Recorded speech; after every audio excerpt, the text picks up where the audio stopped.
Hello, insiders. My name is Alina. I'm a product specialist for YouTube Analytics based in London. And today I'm happy to introduce you a new revenue metric called RPM, which is revenue per thousand views.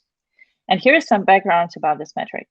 So all creators want to know how well they monetize on YouTube. And there are two ways to do that. One is playback-based CPM, which is a price of how much advertisers pay per thousand monetized views. It's a great metric to know how much advertisers are paying, but it has a couple of caveats because it's before revenue share and it only includes monetized views on your channel. There is also a second way, which is dividing your total revenue by your total views, which is intuitively correct, but because of the way how YouTube data works and the way how revenue data comes into the product, the calculation itself might be a bit wrong in the end. So today we're introducing a new metric where we do the math for you. Also, RPM can be a bit lower than CPM because it's using revenue after rev share and includes all the views. And just a reminder, it's just a revenue rate metric, so it doesn't affect your final earnings. It can be quite a nuanced topic, and we're going to talk about it with Swaroop, who is a product manager for YouTube Analytics based in Zurich. Let's start at the top. Can you help to define RPM for us? Yeah, definitely. Thanks, Lena, for that intro. It's a great intro for the topic. So definition for RPM. One of the things we try to do is try to keep the definition really, really simple so that it's intuitive and creators understand this really well as well. The definition is basically all your earned revenue as a creator divided by all the views that you get times 1,000. So in other ways, it's essentially earnings per view, and then we multiply it by 1,000 to make it easier number to remember. Now, let's go a little bit deeper into both of those pieces, which is revenue and views, right? So revenue or earned revenue is all the revenue you've earned as a creator across all the potential business models possible on YouTube, at least through YouTube. And those are ads, premium subscription revenue, memberships revenue, super chat, and super stickers. So all of those revenue, all of those pieces of revenue that you've earned as a creator, divide by all views. And these are private, public, all the views that you see in YTA. Includes views that had ads, did not have ads, all of it. So all your revenue divided by all your views times 1,000. Okay, so technically creators can calculate this themselves, right? Yeah, so this is existing data in YTA, but I think you spoke about this earlier, Lena, is like one of the challenges to calculate this directly is first, obviously you have to calculate it every time yourself manually. And the other nuance also is that sometimes views data is much more updated. In fact, we even have real-time views in YTA, and revenue can be a little bit later. But let's take an example.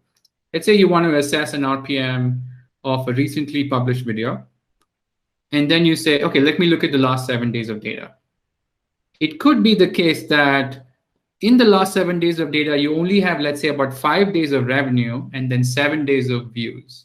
So obviously, that's not going to give you the right number. So that's why what we said is, okay, this is anyway how creators are calculating it. Let's help them calculate it, and let's calculate it correctly so that they don't have to do it. So that's the summary of the metric itself. Okay, so let's talk maybe a bit more about the differences between RPM and the metrics that already exist in YTA, for example, playback-based CPM. Yeah, great. So let's start with playback-based CPM. So what is playback-based CPM? It's the average price that advertisers pay per monetized playback. Now, what's the monetized playback? It's a view that had ads on it, right? So if you wanted to know what is an average price that advertisers paid for every view that had ads, playback-based CPM is your answer. Now, what is the difference from RPM? I think it's useful to know what advertisers are paying. But if you step back and said, what am I earning on a per view basis, there's a few gaps. And there's 3 gaps. One is playback-based CPM only includes ads revenue. right? And the second one is its revenue that's before subtracting YouTube's rev share. So this is actually what advertisers are paying and doesn't give you what you will finally earn after revenue share. And the third one is that it actually focuses just on the views that had ads. And obviously, if you have a channel, you have lots of views. Some of those views would have had ads, and some of those views would not have had ads. And so playback-based CPM only uses the views that had ads. Okay, so can you maybe explain a little bit more monetized playbacks and why they might not give the whole picture that creators want? Yeah, let's take an example, right? So quick summary of the definition again. It's the average price that advertisers are paying per view that had an ad. So let's say that 10% of a particular video had ads, and your playback-based CPM was $2. It could be that another video had 50% of views had ads, and it could still be $2. But there is a big difference between those two, right? Because in one case, 90% of your views did not have ads. And in other case, 50% of them did not have ads. But you're not seeing a difference in playback-based CPM because playback-based CPM is only looking at the views that got ads. So that's why RPM looks at all the views, and it accounts for the fact that some videos will have few views with ads and some videos might have lots of views with ads. So it gives you a fuller picture. Okay, am I monetizing well on this video or channel? And so that's the difference why monetized playbacks and playback-based CPM might be restrictive if you want to understand your overall channel monetization rate. Okay, Swarup, so we should expect RPM to be lower than playback-based CPM. Is that right? Yeah, I think typically for most users, RPM could be lower than playback-based CPM. And that's because of two reasons. CPM, as we said, is what advertisers pay. So it's before YouTube's revenue share, versus RPM is using what you earn as a creator. So it's typically lower than what the total advertiser revenue is. Also, RPM is an average across all your views, versus playback-based CPM is averaging only across views that had ads. So normally when you have a bigger number in the denominator, like that means you're taking a certain amount of revenue and dividing by a lot of views or all your views in RPM case, it could be lower than playback-based CPM as well. So those are two reasons why RPM be lower than your playback-based CPM. Now that we have talked about the difference there between RPM and playback-based CPM, Alina, maybe you can talk a little bit more about what kind of data that you can get with RPM on YouTube Analytics today. Yeah, sure. So RPM, first of all, RPM is available both at channel level and video level. So you can now review how different videos have been monetizing.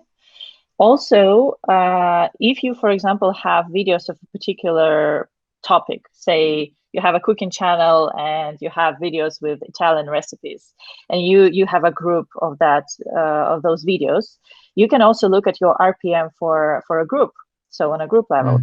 And last but not least, we also enable the data for all historical periods, meaning that if you have been monetizing for a few years, you can actually check your RPM trends for several years.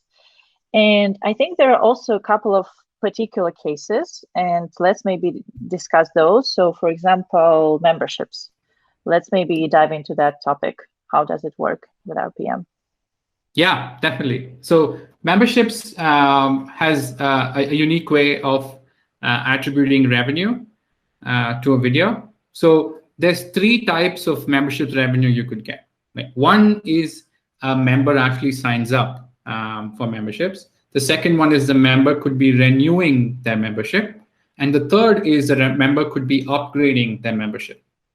Now, the way the revenues are counted at the video level is that if a member signs up on a video, let's say in a particular month, what we do is every following month, we also attribute the upgrades and the renewals to that same video. So you might find in some cases that your video has a very high RPM because of memberships, and that's because that video has been accruing membership revenue from members who signed up in the past as well. Okay, so that's about memberships, Alina. Now, as we've explained a lot about RPM, creators might think, okay, that's good. I can understand what how well my channel is monetizing, and the almost immediate next step will be, okay, what can I do to increase it? So do you have some tips about how creators could think about increasing their RPM? Sure, there are a few ways how creators can improve their RPM, and because it's a ratio, you can improve your numerator, and this means that you need to improve your total earnings. So don't forget to enable monetization on all your videos and enable all ad formats on all eligible positions. Don't forget about mid-rolls, for example. And if you're eligible, please enable all alternative monetization features that are there, for example, memberships, super chat, and so on.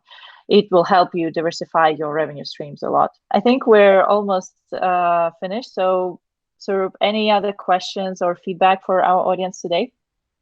Yeah, absolutely. I think I would love to hear, and the team would love to hear more feedback about this metric, but also in general about how they understand and would like to understand revenue on YouTube as well. So please leave your feedback in the comments below, and we will review all the feedback, and hopefully we'll be back soon on CI with an update based on that feedback. Thank you, Swaroop, and thanks to our audience. And just a quick summary, RPM is a new revenue metric that provides total earned revenue per 1,000 views. It's a revenue rate metric, so it doesn't change any of your final earnings.